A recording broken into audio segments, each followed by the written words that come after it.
Bismillahirrahmanirrahim. Assalamualaikum dear students. This is your course Principles of Animal Life 2 and I am your instructor Dr. Imrana Amir.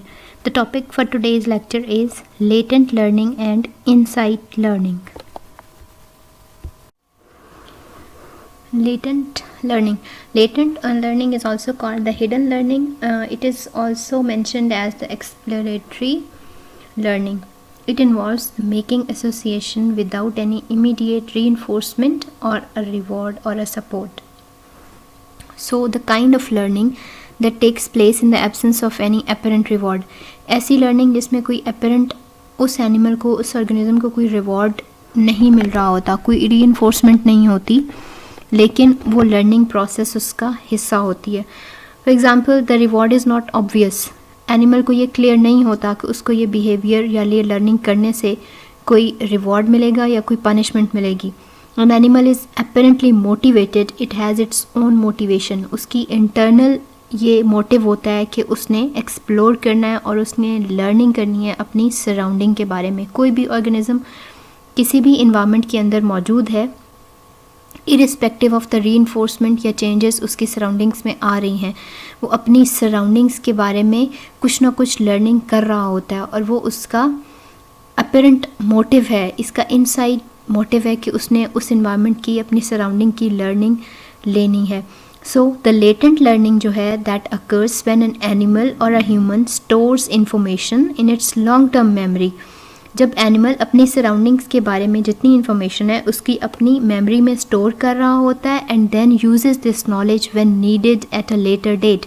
तो बाद में किसी भी behaviour के लिए किसी रीइंफोर्समेंट के अपीयर होने पे उस बैकग्राउंड नॉलेज को, स्टोर्ड नॉलेज को वो इस्तेमाल करता है. Therefore latent learning is a valuable tool for a dog when learning a new behaviour. ये किसी भी ऑर्गेनिज्म के लिए बहुत इंपॉर्टेंट, ये वैल्यूएबल टूल होता है और ये मोस्टली कॉम्प्लेक्स या हायर ऑर्गेनिज्म में ज़्यादा प्रोमिनेंट होता है क्योंकि हायर ऑर्गेनिजम्स ज़्यादा बेटर इक्विप्ड होते हैं, उनकी मेंटल कैपेबिलिटीज़ ज़्यादा होती हैं अपनी सराउंडिंग के इन्वायरमेंट को ऑब्ज़र्व करने की और उस इंफॉर्मेशन को, उस लर्निंग को माइंड में स्टोर करने की. फॉर एग्जांपल रैट्स में ये कैपेबिलिटी है, डॉग्स में है, मंकीज़ में है, कैट्स में है. Whatever an organism it possesses the latent learning. Learning in which a new behavior is acquired but it is not demonstrated until some incentive is provided for displaying it. ये वो learning है जिसमें एक नया behavior तो acquire होता है लेकिन ये जब तक सामने नहीं आती, जब तक कोई incentive, reward, punishment या reinforcement उस organism को नहीं दी जा रही होती इस behavior के लिए. Therefore, this is another type of learning that occurs without any direct reinforcement or any punishment. For example, अगर हम रैट को एक मेज़ के अंदर रखें विच डजंट कंटेन एनी फूड और अ रिवॉर्ड, रैट क्या करेगा? इट विल एक्सप्लोर द मेज़ ऑल्दो रादर स्लोली. शुरू में रैट को बहुत टाइम लगेगा उस मेज़ को एक्सप्लोर करने में, बट किसी भी रिवॉर्ड या रीइंफोर्समेंट की एब्सेंस में भी रैट अपना एक्सप्लोरेटरी बिहेवियर शो करेगा और वो उस मेज़ को एक्सप्लोर करेगा. वो उसके डिफरेंट पैसेज को, डिफरेंट वेज को एक्सप्लोर करता रहेगा. Although the rat is not being provided with any reward, उसको कोई पनिशमेंट नहीं मिल रही, उसको कोई फूड नहीं मिल रहा, बट वो कहीं बैठेगा नहीं, वो अपनी सराउंडिंग्स को एक्सप्लोर करता रहेगा. But when and if any food और अनदर रिवॉर्ड इज़ प्रोवाइडेड, अगर हम उसी मेज़ के अंदर कोई सा भी फूड प्रोवाइड कर दें या कोई सा भी रिवॉर्ड उसको प्रोवाइड कर दें, the rat will quickly runs the मेज़. तो रैट क्या करेगा? वो क्विकली उस मेज़ के अंदर से वो रिवॉर्ड या वो पनिशमेंट या वो रीइंफोर्समेंट तलाश कर लेगा और वो उसको क्विकली प्रोसेस कर लेगा उस इंफॉर्मेशन को. अपेरेंटली क्या हुआ? प्रीवियस लर्निंग ऑफ द मेज़ हैड अकर्ड, कि जो शुरू में हमने इसको रखा इस मेज़ के अंदर, जब कोई फूड रीइंफोर्समेंट मौजूद नहीं थी तो उस वक्त उसकी लर्निंग हो चुकी थी, बट इट रिमेन लेटेंट, वो हिडन थी वो लर्निंग, वो जो इसका एक्सप्लोरेटरी बिहेवियर था वो हिडन रहा until N obvious reinforcement was provided. Until कि हमने उस मेज़ के अंदर फूड रख दिया और उस रैट को विद इन नो टाइम वो फूड या वो रीइंफोर्समेंट को एक्सप्लोर करने में कोई टाइम नहीं लगा. उसकी वजह ये थी कि उसने उस पहले वाले टाइम में वो लर्निंग या एक्सप्लोरेशन कर ली थी इससे पहले. As compare to that rat, हम अगर एक न्यू रैट इसके अंदर रखेंगे जिसकी पहले से लर्निंग नहीं हुई, जिसने पहले एक्सप्लोर नहीं किया हुआ, that rat will take more time, उस रैट को ज़्यादा टाइम लगेगा इसको एक्सप्लोर करने में, क्योंकि उसमें लेटेंट लर्निंग मौजूद नहीं थी, उसकी प्रीवियस एक्सप्लोरेशन नहीं हुई. So latent learning allows an animal to learn about its surrounding as its explores. कोई सा भी ऑर्गेनिज्म है अपनी सराउंडिंग को एक्सप्लोर करेगा तो उसकी वो लेटेंट लर्निंग का हिस्सा बन जाती है. So the knowledge about an animal's home area may be important for its survival. So किसी भी ऑर्गेनिज्म के पास जो नॉलेज है अपने होम एरिया का, अपने सराउंडिंग का, अपनी इन्वायरमेंट का, वो बहुत इंपॉर्टेंट है, क्योंकि वो इसको इनेबल करता है to escape from the predator, ताकि वो कोई सा भी प्रीडेटर आता है, पनिशमेंट आती है तो वो उससे दूर जा सके, या फिर उस इन्वायरमेंट में, उस सराउंडिंग में कोई प्रे आता है, कोई फूड आता है जिसको उसने कैप्चर करना है, तो वो उसको क्विकली प्रोसेस कर सके within no time. Latent learning अपने एक्सप्लोरेटरी बिहेवियर वाली इंफॉर्मेशन को यूज़ करते हुए. सो एनिमल्स के लिए लेटेंट लर्निंग बहुत इंपॉर्टेंट रोल प्ले करती है किसी भी इन्वायरमेंट के अंदर उनकी एग्जिस्टेंस के लिए. To find the food, to find the shelter, to find a mate, इन सब बिहेवियर्स के लिए लेटेंट लर्निंग बहुत हेल्पफुल होती है. एडवर्ड टॉलमन जो थे, इन्होंने लेटेंट लर्निंग के ऊपर थाउजेंड्स ऑफ एक्सपेरिमेंट्स परफॉर्म किए. He performed several experiments on the rats to develop his theory. Edward Tolman की थेरी ये थी कि cognitive processes are involved in learning. In one of his experiments he arranged 3 groups of rats and they were placed in the maze. उसने 3 groups बनाए rats के और तीनों को सेम मेज़ के अंदर रखा. अब उन 3 ग्रुप्स के अंदर उसने किस तरह से सेटिंग की. ग्रुप ए जो था, ग्रुप 1 जो था रैट का, that was allowed to wander around the maze. Group 1 को फ्रीली उसने मूव करने दिया और उस मेज़ के अंदर कॉन्टीन्यूसली वो मूव कर रहे थे, once a day for 17 days without ever receiving any reward. 17 days तक वो रैट का ग्रुप 1 जो था वो सेम मेज़ के अंदर बगैर किसी रिवॉर्ड के सर्चिंग, एक्सप्लोरेशन बिहेवियर करता रहा. 17 days तक कॉन्टीन्यूसली उसने हर रोज़ 17 दिन तक उसको उस मेज़ के अंदर छोड़ता और वो उसको एक्सप्लोर करने देता. The rats made many errors and spend relatively longer time reaching the end of the मेज़. उन रैट्स को बहुत ज़्यादा टाइम लगा और उन्होंने बहुत ज़्यादा एरर्स की और उन्होंने बहुत ज़्यादा लंबा टाइम लगाया कि वो अपने मेज़ के एंड तक पहुंच सकें. मेज़ का एक साइड होती है जो ओपन होती है और एक साइड होती है जहाँ पे उसका एग्ज़िट मौजूद था. सो एग्ज़िट तक, डोर तक पहुंचने के लिए ग्रुप ए के रैट को बहुत टाइम लगा. सेकेंड ग्रुप जो रैट का टॉलमन ने इस्टेब्लिश किया, उसके अंदर उसने क्या किया, उन रैट्स को सेम मेज़ के अंदर रखा, but that was always given the food at the end of the मेज़. कि जब भी वो मेज़ के डोर के ऊपर, एग्ज़िट के ऊपर पहुंचते तो रैट्स को उसने रिवॉर्ड दिया, फूड दिया. These rats learn to run quickly and directly to the food box making a few errors. तो वो जितने रैट्स थे उन्होंने क्विकली वहाँ से रन करना, भागना सीख लिया और डायरेक्टली वो फूड की तरफ जल्दी से पहुँचे और उन्होंने रिलेटिवली लेस मिस्टेक्स की उन 17 days के पीरियड के बीच में. थर्ड ग्रुप ऑफ रैट जो इस्टेब्लिश किया उसने, उसके अंदर उसने क्या किया, he started out in the same situation. Same मेज़ के अंदर सेम रैट्स, एक अलहदा रैट्स का ग्रुप रखा जिसके अंदर उसने अनरिवॉर्डेड रैट्स को रखा, यानी रैट्स को एक्सप्लोर करने दिया. उस मेज़ को डिफरेंट एक्सप्लोरेशन बिहेवियर वो शो करता रहा, लेकिन उसने कोई फूड प्रोवाइड नहीं किया, but only for the first 10 days. पहले 10 दिन तक उसने कोई फूड, कोई रिवॉर्ड, कोई रीइंफोर्समेंट प्रोवाइड नहीं की.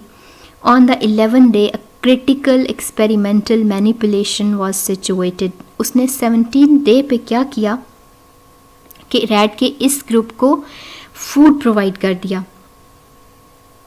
अब 17 days का एक्सपेरिमेंट था, उसमें से 11 day के ऊपर उसने तीसरे ग्रुप के अंदर ये किया कि उसमें फूड इंट्रोड्यूस कर दिया. पहले 2 ग्रुप्स के बाद ये तीसरा ग्रुप था. अब क्या हुआ, the result of their manipulation were dramatic.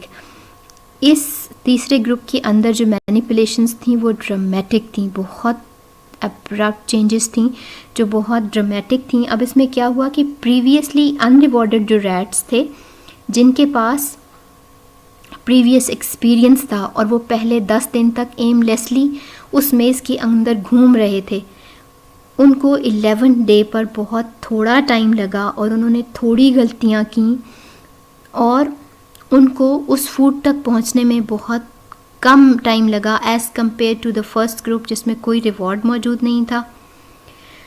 So that their performance almost immediately matched that of a group that has received the reward from the start of the experiment. तो उनकी परफॉर्मेंस जिनको 11 day पे food मिला था उनकी performance उन rats के comparison में सिमिलर थी कि उनको इतना ही टाइम लगा और उन्होंने इतनी ही कम गलतियाँ की जिनको पूरे के पूरे 17 डेज़ पे फूड मिल रहा था.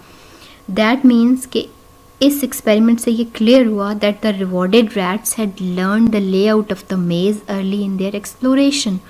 कि पहले 10 दिन रैट्स ने उन मेज़ को एक्सप्लोर कर लिया जिसके पहले से कोई इन्फॉर्मेशन उनके पास नहीं थी. They first never displayed their latent learning. जब रिवॉर्ड नहीं मिल रहा था फर्स्ट 10 डेज़ तक वो सिर्फ उसको एक्सप्लोर कर रहे थे, अपने मेज़ को सिर्फ देख रहे थे कि उसमें एग्ज़िट कहाँ पे है, उसमें एंट्री कहाँ पे है, उसमें कहाँ कहाँ पे ब्लॉक्स लगे हुए हैं, कहाँ से एंटर होना है, कहाँ से नेक्स्ट वे में जाना है. सो until the reinforcement was offered, जब उनको रीइंफोर्समेंट या फूड प्रोवाइड की गई तो उन्होंने अपनी उसी लेटेंट लर्निंग को यूज़ किया और उस लेटेंट लर्निंग को यूज़ करते हुए उनको बहुत कम टाइम लगा उस फूड तक पहुंचने में 11 डे पर, 11 से 17 डेज़ तक. जब उनको फूड मिला 7 डेज़ तक तो उनका बिहेवियर और ग्रुप 1 का ऑलमोस्ट टाइम सेम था. The rat seem to develop a cognitive map of the maps. So इस एक्सपेरिमेंट से हमें ये पता चला कि रैट्स ने एक कॉग्निटिव मैप डेवलप कर लिया और मेंटल रिप्रेजेंटेशन कर ली उनकी स्पेशल लोकेशंस और डायरेक्शन की. रैट्स ने उस ड्यूरेशन में जब उनके पास फूड नहीं था बट वो एक्सप्लोर कर रहे थे, अपने माइंड में एक मैप बना लिया उस लोकेशन का और उन डायरेक्शंस का जो मेज़ की थी कि कहाँ से एग्ज़िट है, कहाँ से एंट्री है, कहाँ से एक्सप्लोर करना है, कहाँ से नेक्स्ट पैसेज है, कहाँ से ब्लॉक्स हैं, कहाँ पे इन है, कहाँ पे आउट है. सो इस इंफॉर्मेशन ने रैट्स को हेल्प आउट किया तीसरे ग्रुप में कि वो उस फूड तक उसी ग्रुप 1 के कंपैरिजन में सेम टाइम और एफर्ट के अकॉर्डिंग पहुंच सकें. Cognitive map, as we discussed in the latent learning, what does an animal do? It develops a cognitive map of its surrounding, of its environment. इसमें कोई सा भी ऑर्गेनिज्म क्या करता है, अपने माइंड के अंदर, अपने किसी भी माहौल के जिस माहौल में वो मौजूद है उस इन्वायरमेंट की, उस सराउंडिंग की इंफॉर्मेशन को प्रोसेस करके एक मैप बना लेता है कि इसकी चेक पॉइंट्स कौन से हैं, इसमें थ्रेट्स कौन कौन से हो सकते हैं, इसमें रास्ता कौन सा है, इसकी डायरेक्शंस कौन सी हैं, इसकी स्पेशल और टेम्पोरल लोकेशंस के बारे में ईच एंड एवरीथिंग, इसकी कौन कौन सी डायरेक्शंस हैं, ये सारी इन्फॉर्मेशन एक ऑर्गेनिज्म स्टोर कर लेता है. उसको यूज़ नहीं करता बल्कि उसको स्टोर कर लेता है किसी भी इन्वायरमेंट के अंदर. So what is a cognitive map? Cognitive map is a mental representation of a place, a mental map, a mental picture or the image of the layout of one's physical environment. ये mental map या cognitive map organisms के अंदर, animals के अंदर बहुत common है. humans के अंदर obviously ये सबसे complex form में exist करता है, but organisms में, monkeys में, dogs में, cats में, chordates में ये बहुत obvious और prominent है और वो अपनी cognitive senses को यूज़ करते हुए, critical thinking को यूज़ करते हुए वो learning कर लेते हैं अपने environment के बारे में. So as previously, the previous experiment of Tolman showed that the rats could learn a maze without any reinforcement. जब उनको कोई reinforcement नहीं मिल रही होती उसमें भी rats अपनी maze के बारे में सारी information collect कर लेते हैं और उसका एक map अपने mind में बना लेते हैं. Although they don't use that information or that learning until they encounter a reinforcement or food. So rat navigate in an internal map. Rat क्या करते हैं, वो नेविगेट करते हैं, वो डायरेक्शन उसी नेविगेशन के अकॉर्डिंग, उसी लेटेंट लर्निंग को यूज़ करते हुए जब उनको रीइंफोर्समेंट या रिवॉर्ड मिलती है तो वो उसकी नेविगेशन के अकॉर्डिंग मूव कर लेते हैं. नेविगेशन इज समवट जैसे हम गूगल मैप्स की नेविगेशन के थ्रू गूगल मैप्स को फॉलो करते हुए अपनी डिज़ायर्ड लोकेशन तक पहुँच जाते हैं.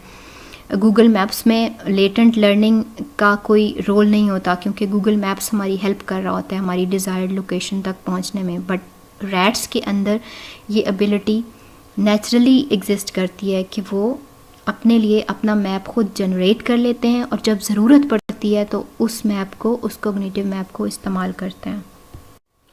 Insight learning. What is an insight learning? Insight learning is a type of learning or problem solving method or a learning that happens all of a sudden through understanding the relationship of various parts of a problem rather than through trial and error.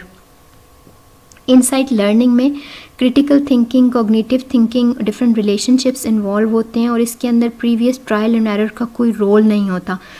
इसको हम suddenly experience human beings में बहुत clearly experience कर सकते हैं. इसको हम अगर हम डिस्क्राइब करें इनसाइट लर्निंग को, तो ये वो वाली फीलिंग है जिसमें हमें अचानक से ये ख्याल आता है, ओह आई हैव फाउंड इट, और आहा मोमेंट, जिसमें आपको अचानक से आपके दिमाग में कोई ख्याल आता है, आइडिया आता है और आप डिफरेंट चीज़ों को डिफरेंट इन्वायरमेंट के अंदर चीज़ों को प्रोसेस करके उनको रिलेट करके आपके माइंड में कोई उसका सोल्यूशन आ जाता है. So that is called an insight learning. In insight learning, the animal uses the cognitive or the mental processes to associate the experience and solve problems. इसके अंदर ये सबसे कॉम्प्लेक्स लर्निंग की फॉर्म है जिसके अंदर आपकी क्रिटिकल थिंकिंग इन्वॉल्व होती है, डिफरेंट मेंटल प्रोसेसेस इन्वॉल्व होते हैं और वो ऑर्गेनिज्म या एनिमल डिफरेंट एक्सपीरियंसेस को इस्तेमाल करता है और प्रॉब्लम सॉल्विंग एबिलिटी उसकी तब कैपेबिलिटी डेवलप होती है और बिहेवियर डेवलप होता है या लर्निंग होती है. क्लासिक एग्जांपल जो है इसमें वुल्फगैंग कोहलर की एग्जांपल है, who conducted experiment on chimpanzees that were trained to use tools to obtain the food rewards. So उसने chimpanzees को यूज़ किया इस क्रिटिकल थिंकिंग या इस कोग्निटिव थिंकिंग या इनसाइट लर्निंग को फर्दर एक्सप्लेन करने के लिए. chimpanzees as we all know that they do resemble the human beings और they belong to the group primate. अब वो primate से belong करते हैं और उनका complex या cognitive thinking या problem solving जो स्किल है वो बहुत ज़्यादा वेल डिफाइंड होती है. सो चिंपैंजी को इसलिए इस एक्सपेरिमेंट के अंदर इस्तेमाल किया वुल्फगैंग ने या कोहलर ने. So one chimpanzee was given some bamboo poles. उसने क्या किया, चिंपैंजी को बैम्बू पोल्स दिए जिनको ज्वाइन किया जा सकता था और उससे एक लॉन्गर पोल बन सकता था. उसने एक लॉन्गर पोल नहीं दिया बल्कि डिफरेंट बैम्बू पोल्स वहाँ पे रख दिए उस चिंपैंजी के पास और डिफरेंट बनानास जो थे उनको सीलिंग के साथ, छत के साथ हैंग कर दिया. अब क्या हुआ, once the chimpanzee formed a longer pole, जब चिंपैंजी इस काबिल हो गया कि उसने शॉर्टर पोल्स को इकट्ठा किया, उनको ज्वाइन किया एक स्टिक के साथ और वो लंबा सा पोल बना लिया. It use the pole to knock the bananas to the cage floor. तो वहाँ से उसने उस लंबे पोल को इस्तेमाल करते हुए छत के साथ लटके हुए जो बनाना थे उसको नीचे अपने केज के फ्लोर तक वो ले आया. अब कोहलर को इस एक्सपेरिमेंट से ये पता चला that the animal use their insight learning to get the bananas, कि एनिमल के अंदर ये कैपेबिलिटी है कि वो इनसाइट लर्निंग का इस्तेमाल करते हुए अपनी डिफरेंट प्रॉब्लम्स को सॉल्व कर सकते हैं डिफरेंट इन्वायरमेंट के अंदर. In addition Jane Lawick Goodall has observed chimpanzees in the wild using the tools to accomplish various tasks. Different scientist ने फिर चिंपैंजीज़ के डिफरेंट नेचुरल इन्वायरमेंट में ऑब्जर्व किया और उन्होंने देखा कि चिंपैंजीज़ डिफरेंट टूल्स को यूज़ करते हुए डिफरेंट कॉम्प्लेक्स बिहेवियर्स शो कर सकते हैं, डेवलप कर सकते हैं. For example they use crumpled leaves as a sponge for drinking water, कि वो क्रम्पल्ड लीव्स को इस्तेमाल करते हैं वाटर को ड्रिंक करने के लिए, उसको स्पंज का तौर पे इस्तेमाल करते हैं ताकि उसके अंदर फर्दर जो पानी के अंदर कोई डिफरेंट इम्प्योरिटीज़ मौजूद हैं तो वो उनके साथ उनके मुंह में ना जाए. This figure explains the insight learning experiment which was done by Kohler in the chimpanzee. इस एक्सपेरिमेंट के अंदर मंकीज़ को डिफरेंट ब्लॉक्स रख के उसके केज के अंदर डिफरेंट ब्लॉक्स रखे गए ताकि उन ब्लॉक्स को जोड़ के अपनी इनसाइट लर्निंग को इस्तेमाल करते हुए जो चिंपैंजी है वो उन बनानास तक पहुंच सके. और बनानास को उसने छत के साथ, सीलिंग के साथ लटका दिया. जब चिंपैंजी ने उन सब को कनेक्ट किया, ज्वाइन किया उन बैम्बू पोल्स को, तो वो छत तक पहुंचकर उसने अपना फूड या रिवॉर्ड ले लिया by using its insight learning. This chimpanzee puts two stacks together and it stands on the stack boxes to reach the banana suspended from the ceiling. So this explains the insight learning in chimpanzees. In this given figure, can you leave 2 complete squares only by taking away 2 sticks from the pattern which is shown below. इस pattern में से आपको 4 boxes नज़र आ रहे हैं. अगर आप इसमें से कोई से भी 2 स्टिक्स निकाल दें तो आपके पास इस बिलो पैटर्न में से सिर्फ 2 कंप्लीट स्क्वायर्स रह जाएं. आपने इसमें से इस तरह 2 स्टिक्स निकालनी है कि यहाँ पे सिर्फ 2 कंप्लीट स्क्वायर्स आपके पास रह जाएं. If you could do that, how would you do that? So here is the answer. You will remove these 2 sticks from this box and your 2 squares will be formed. So this is an example of insight learning. You might use your critical and problem solving abilities, and then ultimately with different trial and errors and rearrangements you will ultimately reach towards your final goal. ये एक example है insight learning की. Latent और insight learning दोनों different types हैं learning की. Latent learning के अंदर ऑर्गेनिज्म की लर्निंग जो है वो ऑब्वियस नहीं होती, क्लियर नहीं होती, अपीयर नहीं होती जब तक कि कोई रीइंफोर्समेंट उसको ना दी जाए, कोई पनिशमेंट या फिर रिवॉर्ड उस ऑर्गेनिज्म को ना मिले. फॉर एग्जांपल, अगर आप किसी अनफेमिलियर बिल्डिंग में जाते हैं, where would you find the closest exit near you. आप नॉर्मली उसको नोटिस नहीं करेंगे, लेकिन जैसे ही कोई इमरजेंसी आएगी तो आप सबसे पहले उस अपने क्लोजेस्ट एग्जिट के पास चले जाएंगे. दैट मीन्स कि आपके पास पहले जब उस बिल्डिंग में आप एंटर हुए थे आपने उस एग्जिट को नोटिस किया था, लेकिन वो आपके सब कॉन्शियस में इंफॉर्मेशन आपकी स्टोर हुई.